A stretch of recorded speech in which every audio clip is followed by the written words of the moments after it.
माँ, टीचर ने कहा है कि अगर आप इस महीने की स्कूल की फीस नहीं भरोगी तो टीचर मुझे स्कूल से निकाल देंगी। माँ।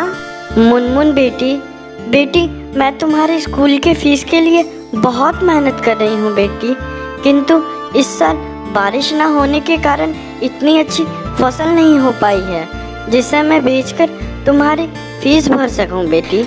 किंतु तुम चिंता मत करो बेटी, तुम बाहर जाके खेलो, मैं तुम्हारी स्कूल की फीस बहुत जल्द ही भर दूंगी बेटी। तभी मुनमुन बाहर चली जाती है। हे भगवान, मैंने तो मुनमुन को कह दिया कि मैं उसकी स्कूल की फीस भर दूंगी, किंतु फसल ना होने के कारण मैं भला पैसे कैसे जुटा पाऊंगी। ऐसा करती हूँ, मिट्टू बहन से जाके मदद मांगती हूँ, मिट्टू बहन मेरी जरूर सहायता करेंगी। तभी टूनी चिड़िया मिट्ठू तोता के पास चली जाती है। मिट्टू बहन, मेरी सहायता करे बहन। अरे टूनी, क्या हुआ तुम्हें? तुम इतनी चिंतित क्यों दिख रही हो? मिट्टू बहन, दरअसल बात यह है कि मुनमुन के टीचर ने उसे कहा है कि अगर वो इस महीने की फीस टाइम पे नहीं भरेगी तो स्कूल वाले मुनमुन को स्कूल से निकाल देंगे। मिट्टू बहन, अगर आप मुझे कुछ पैसे उधार देते तो मैं मुनमुन के स्कूल की फीस भर पाती और कुछ महीनों में मैं आपके पैसे भी आपको वापस कर दूंगी। टूनी, तुम तो मेरी छोटी बहन जैसी हो और अगर मेरे पास पैसे होते तो मैं तुम्हें जरूर देती बहन, किंतु तुम तो जानती ही हो इस साल बारिश ना होने के कारण मेरे खेत में एक भी फसल नहीं हुए हैं जिसे मैं बेचकर तुम्हें पैसे दे पाती बहन। मिट्ठू की ये बात सुनकर टूनी और भी ज्यादा दुखी हो जाती है। मिट्टू बहन, आप तो मेरी आखिरी उम्मीद थी, लेकिन अब तो ऐसा लगता है कि खुद भगवान भी नहीं चाहते कि मेरी बेटी आगे पढ़े। अरे नहीं टूनी, तुम उदास भला क्यों होती हो? मेरे पास एक रास्ता है। रास्ता? क्या रास्ता है मिट्टू बहन, मुझे बताएं। टूनी बहन, तुम्हें याद है महाराज ने तुम्हारी नेकी और ईमानदारी के कारण तुम्हें तोहफे में एक अंगूठी दी थी। क्यों ना तुम उस अंगूठी को ले जाकर कालू सेठ के पास गिरवी रख दो और उससे जो पैसे मिलेंगे तुम उससे मुनमुन बेटी का एडमिशन करवा देना और अगले साल जब तुम्हारी फसल अच्छी हो जाएगी तो उसे बेचकर कालू कौवे से वो अंगूठी वापस ले लेना। अरे हाँ मिट्टू बहन, आपकी बात बिल्कुल सही है, मैं ऐसा ही करती हूँ। तभी टूनी चिड़िया वापस घर जाकर उस अंगूठी को ढूंढने लगती है। अरे यहीं तो रखी थी, कहाँ चली गई? वो देखो, वो रही। हाश, आखिरकार मिल ही गई। अब ऐसा करती हूँ, जल्दी से जाकर इस अंगूठी को कालू सेठ के पास गिरवे रख देती हूँ और कल मुनमुन बेटी के स्कूल जाकर उसका सारा फीस मैं भर दूंगी। उसके बाद मेरी बेटी आराम से स्कूल जा पाएगी। तभी टूनी चिड़िया उस अंगूठी को लेकर कालू कौवे के पास चली जाती है। आओ टूनी चिड़िया, बताओ कैसे आना हुआ? कालू सेठ, दरअसल इस साल अच्छी फसल न होने के कारण मैं अपनी बेटी के स्कूल का फीस जमा नहीं कर पा रही हूँ। आप एक काम करें, आप इस अंगूठी को गिरवी रख लें और बदले में मुझे पैसे दे दे ताकि मैं अपनी बेटी का स्कूल का फीस जमा कर सकूं। कालू कौवा उस अंगूठी को बड़ी गौर से देख रहा था और मन ही मन वो सोच रहा होता है, अरे इस अंगूठी को देखकर तो ऐसा लग रहा है कि ये अंगूठी राजघराने की अंगूठी है। अगर मैंने इसे बाजार में बेचा तो मुझे बहुत अच्छा दाम मिलेगा, लेकिन इस टूनी को इसके बारे में क्या पता। ऐसा करता हूँ, कुछ पैसे देकर इस टूनी के बच्चे को यहाँ से भगा देता। अरे टूनी, इस अंगूठी को देखकर तो ऐसा लग रहा है कि ये नकली है, इस पे तो बस सोने का पानी चढ़ा हुआ है और इस अंगूठी के बदले मैं तुम्हें सिर्फ 500 ही दे पाऊंगा।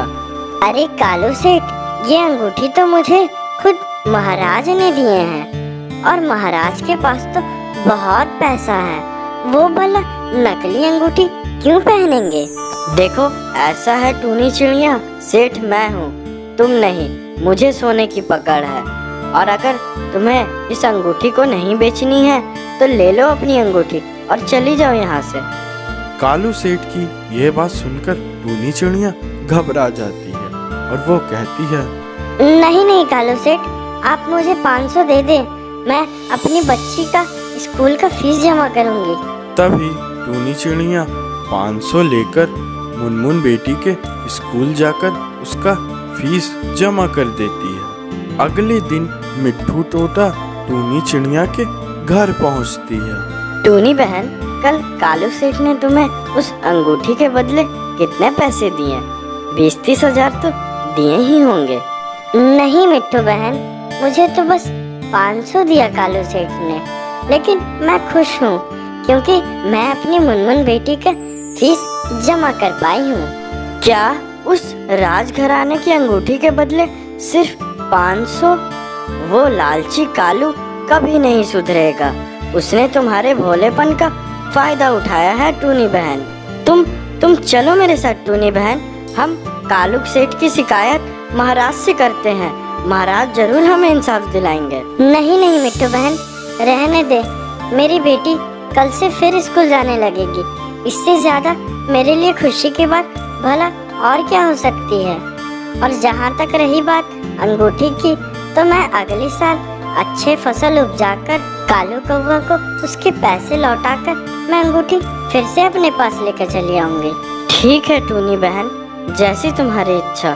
तभी मुनमुन बेटी फिर से स्कूल जाने लगती है। माँ, ये देखिए माँ, मैं अपनी क्लास में फर्स्ट आई हूँ माँ। अरे वाह मेरी बच्ची, ये तो बहुत खुशी की बात है। शुक्रिया माँ, अगर आप समय पर मेरे स्कूल की फीस ना भरती तो टीचर तो मुझे स्कूल से ही निकाल देती और मैं अपना एग्जाम नहीं दे पाती माँ। अरे नहीं नहीं मेरी बच्ची, मैं हूँ ना, बस तू ऐसे ही मन लगाकर पढ़ती रह। तभी दिन बीतने लगते हैं और एक दिन अचानक जंगल में तूफानी हवाएं चलने लगती हैं। वहीं कालू कौवा का घर कमजोर होने के कारण वो हिलने लगता है।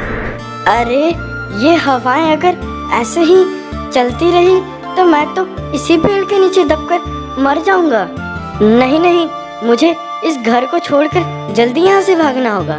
तभी कालू कौवा अपनी जान बचाकर टूनी के घर पहुँचता है। टूनी, मेरी सहायता करो टूनी, दरअसल तूफानी हवा के कारण मेरा घर गिर चुका है और मुझे नए घर बनाने में कुछ समय लगेंगे। क्या मैं तब तक तुम्हारे घर पर रह सकता हूँ टूनी?